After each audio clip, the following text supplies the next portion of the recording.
задржам за моето обраќање во врска со извештајот за 2021 година, но неминовно ние разговараме на различни фреквенции, некако не се разбираме, а интересот е сеопшт и секој може да влезе во вителот и во опасните води на спрегата на судско-обвинителскиот систем. Јас не мислам дека имаме лоши законски решенија и не еднаш като го имам кажано, имаме европски издржани актуелни решенија во законот и во законите кои што доволно оставаат простор да се врши професионално обвинителската функција. Проблемот не е воопшто тука. Дали е последниве 6 или последните 30 години, или може би малку предходно, е сосема неважно ако денеска степенот на доверба во јавно-обвинителскиот систем е 3%. И 3% не се желби и бројки кои што ги става некој од ракав и ги стресува пред јавноста, туку се реална фактичка состојба врз основа на која што граѓаните ја перцепираат правдата во Република Македонија. А ние овдека говориме дека немаме правда. И да имаме ваква ситуација и да ги имаме сите аргументи пред нас и да ги знаеме сите аспекти кои што влијаат на овој процес и понатаму да мислиме дека можеме да го преживееме, да го превесламе овој дупнат чамец, мислам дека е крајно несериозно и неодговорно. Ние, како држава, имаме капацитет и имаме механизми кои што можеме да ги спроведеме. Не треба странците да доаѓаат овде за да ни кажуваат дали треба нешто да направиме вака или онака. Срамот за државата е што странците дојдоа и ни го кажаа тоа отворено и во лице. Поголем срам и да имаше одговорност и од страна на Љубомир Јовевски овде присутен и од сите што се засегнати, требаше веднаш неотповикливи оставки заради честа и достоинството да го задржат на својата професионална кариера. А не да сонуваат дека може да бидат и уставни суди и да лежат 9 години во Уставниот суд. Тоа не е правда. Имаме исклучителни правници и од академијата, но и практичари кои што можеа да дадат придонес и можеа да се послушаат. Не една обука е направена овие 30 години во Република Македонија. Не еднашка се направени сите сондажи. Зошто дозволивме и зошто се молчеше? Грлото го одрав кога се носеше специјалното јавно обвинителство, дека пара институции не се дозволени со уставот. Зошто тогаш целата фела не застана? Зошто обвинителите не го кажаа истото? И сите го аминува назначувањето на Катица Јанева. За да изгледаме гротеска. Знаете која беше пораката на играчите што ги играа кукларите позади? Да станеме гротеска. Да покажеме дека со политичка надмог секој и најчистиот човек и Господ од небото да се симне може да го испрљаме. И се испрљаа луѓе. Во моментов имаме политички затвореници, никој не марда со трепка не му мрднува на ниеден обвинител. Сите оние што трчкаа по Вилма Русковска по незе, чекајки некој добар збор да му спомне на Зоран Заев, сите тие си седат дремат и земаат плата во обвинителство. Не може веќе така. И немаме оправдание. Ниту дали сме сега ние опозиција или утре власт. И утре да сме власт истово ќе го слушнете. Барем од мене и од луѓето кои што држиме до себе. Затоа што не може веќе вака да се работи. Ја изгубивме државата. После мене потоп. Секој што дојде после мене потоп. Да се евакуират, да си ги стават своите деца или своите интереси, да си ги заштитат и толку заврши приказката. Македонија нека пропадне. Која шиша Македонија? На кого му е гајле за македонскиот народ? На кого му е гајле дека се уништи и политички систем, и држава, и устав се раскина, и се со насилство, со закани, со се? И на кого беше спрегато? Имаме јавни изјави на сите озлогласени сега, нели, и многу ожалостени како Русковска, која што не си доби повторно шанса да може да си продолжи пијанките. И никому ништо. Ке седиме, ке гледаме извештаи од пред 2 години и ке кажуваме филозофија и празна фразеологија. Не може така почитувана јавност повеќе. Тоа нема више никаде да помине. Знаете зошто поминува и некој го дозволува? Затоа што имаше друга агенда. А и обвинителството и судството беа обични марионети во друга агенда која што значи уништување на македонската држава. И џабе ние тука имаме добри намери и си кажуваме се тука изборуваме.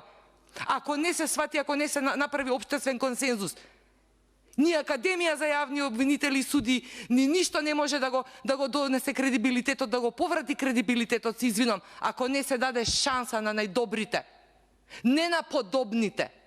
Кој сака, кај сака нека членува. Во живот не сум гледала кој каде припаѓа, ни етнички, ни верски, ни партиски, ни никако. И не ме градира тоа. И нема да дозволам никој да ме врати во тој кал. Да бидам како сите. Ама секој ден ќе го јадам кјотекот, затоа што не може така да помине. Просекот треба да владе. Оние што се восхитуваат кога некој властелин ќе им се јави. Затоа ќе имате луѓе кои што ќе скапуваат во затворите и ќе имате луѓе кои што ќе си ја купат својата слобода и повторно ќе си ги тераат истите кефови. Ќе го сменат оделото. Зошто тоа се прави? Многу е лесно и многу е јасно видливо ова што ни се случува. Можам да најдам некакво објаснување за она што беше од 45-та до 53-та. Не можам да најдам објаснување денес. Зашто секој еден обвинител и судија, кој што би имал политички притисок и закони, треба да има инстанца, а тоа е МВР, да ги пријави истите. Секој еден обвинител и судија, кој што има било каков притисок, може, ако е добар, да биде и добар адвокат и да не зависи од никого.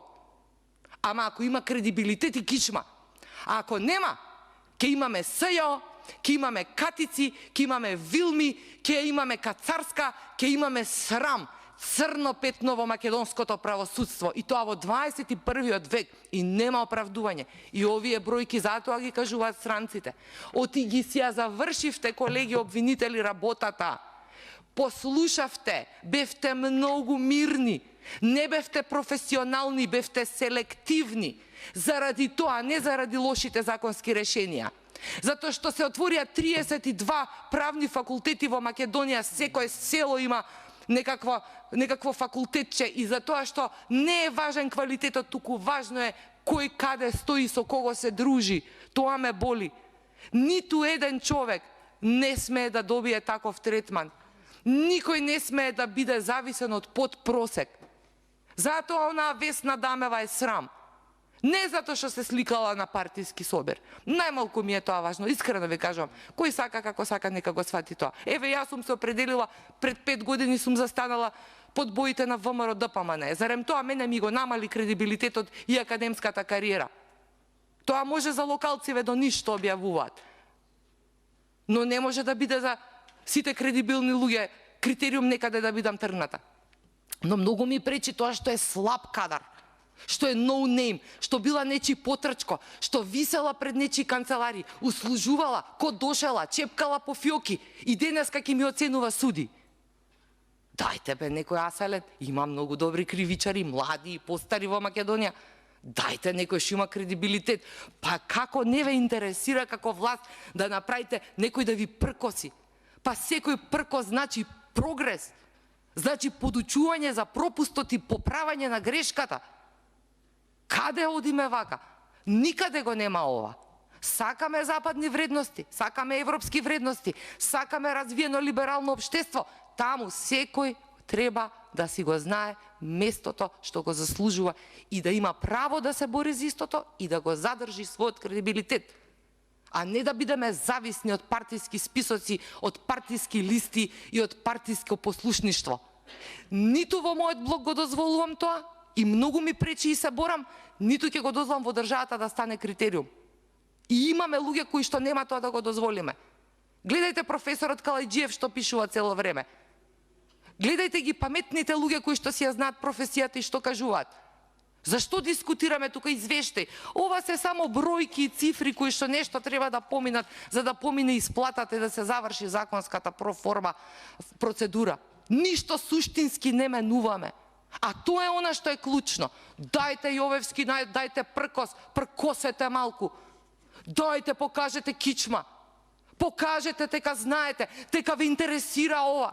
Тека знаете што сте работеле. Задржете се себе си. Јавниот обвинител не може да ви одговори сега. Не може да ми одговори, ама мора да слушне. слушне. На ред, вие ќе може, мора сега не може да ви одговори, а вие директно го повикувате. Ама мора да слушне, затоа што е овде присутен и носител. Ама добро бе, Мираковска, оставете да си докажам, јас си знам, не ме цензурирате. Јас знам тека е болно. Не ви цензурирам, не е во ред, не може да ви одговори. Тие се носители, чим се дрзна и прифати да биде кандидат за уставен судија, тој влезе во политичката игра и готово, ќе биде прозиван.